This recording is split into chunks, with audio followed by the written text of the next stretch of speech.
বিস্ময় জাগানিয়া ও নাটকীয় যমজ বৃত্তান্ত। জেমস লুইস ও জেমস স্প্রিঞ্জার দুই যমজ ভাই, তবে জন্মগ্রহণ করার পর দুজনেই ছিলেন একটি এতিমখানায়, যেখান থেকে জন্মের পরপরই দুটি আলাদা পরিবার তাদেরকে দত্তক নিয়ে চলে যায় দুটো ভিন্ন দেশে। ফলে জন্মের পর একটিবারের জন্য দেখা হয়নি দুই সহোদরের, এমনকি কেউ কারো কথা জানতই না। অথচ গোটা জীবনটাই তারা যেন সাজিয়েছিলেন একই সূত্রে। বলা বাহুল্য, দুজনের মধ্যে কোনো রকম যোগাযোগও ছিল না।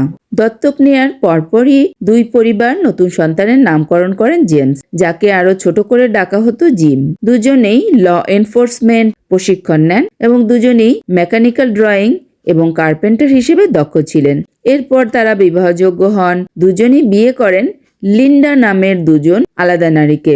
মজার ব্যাপার, দুজনেরই একটি করে পুত্র সন্তান হয় এবং পুত্র সন্তান দুজনেরই নাম রাখা হয় জেমস অ্যালান। তবে বিধিবাম প্রথম বিয়ে দুজনেরই টিকলো না, ডিভোর্স হয়ে গেল খুব দ্রুতই। পরে দুজনেই আরেকটা বিয়ে করেন এবং দুজনের স্ত্রীর নামই হয় বেটি, আর দুই বেটিরই একটি করে পোষা কুকুর ছিল, যার নাম ছিল টয়। অতঃপর 9 ফেব্রুয়ারি 1979, দীর্ঘ 39 বছর পর তারা পরস্পরের সাথে পরিচিত হয় এবং দুজন জানতে পারে দুজনেরই জীবনধারাটা একইভাবে চলে আসছে সে অনেক দিন ধরেই।